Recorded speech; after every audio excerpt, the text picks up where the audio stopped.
अस्सलाम वालेकुम नाज़रीन, आज की इस वीडियो में हम बहुत ही इंपॉर्टेंट टॉपिक पर बात करने वाले हैं। आज की वीडियो का हमारा टॉपिक है वो है कि किस तरह हम अपने मोबाइल में टेक्स्ट जो है वो 3D कर सकते हैं।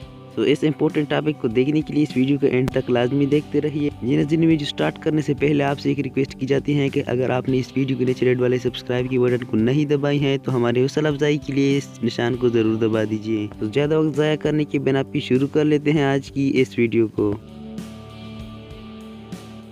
ये नाज़रीन, जैसा कि आप अपना पिक्सेल एप्लीकेशन ओपन करेंगे तो यहाँ पर आपके साथ इसी तरह का इंटरफेस ओपन हो जाएगा। तो यहाँ पर आपने इस प्लस वाले निशान के ऊपर क्लिक कर देना है और यहाँ पर आपने टेक्स्ट पे क्लिक कर देना है और यहाँ पर आपने टेक्स्ट पे दोबारा क्लिक कर देना है और यहाँ पर जो टेक्स्ट आप लिखना चाहते हैं वो लिख दें।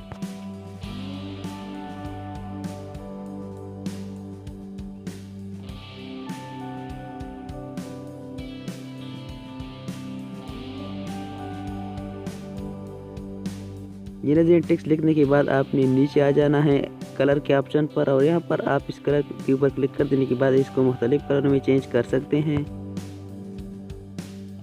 और इसके बाद आपने फॉन्ट पर क्लिक कर देने के बाद इसकी मुख्तलिफ डिज़ाइन जो है मुख्तलिफ लैंग्वेज की डिज़ाइन में आप इसे चेंज कर सकते हैं।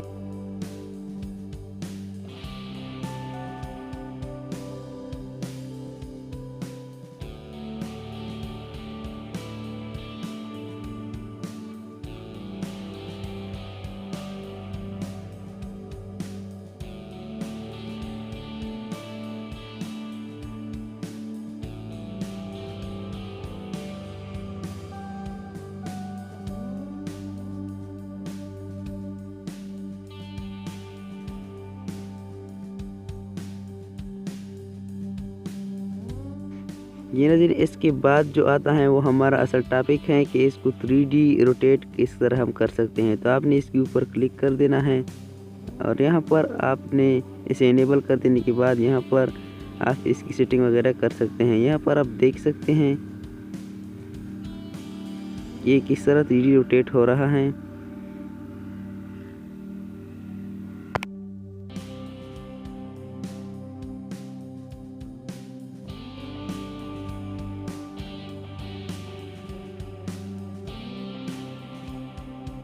सो इसको 3D रोटेट करने के बाद आपने स्टिक पे क्लिक कर देना है तो आपका जो टेक्स्ट है वो रोटेट हो जाएगा 3D टाइप पे।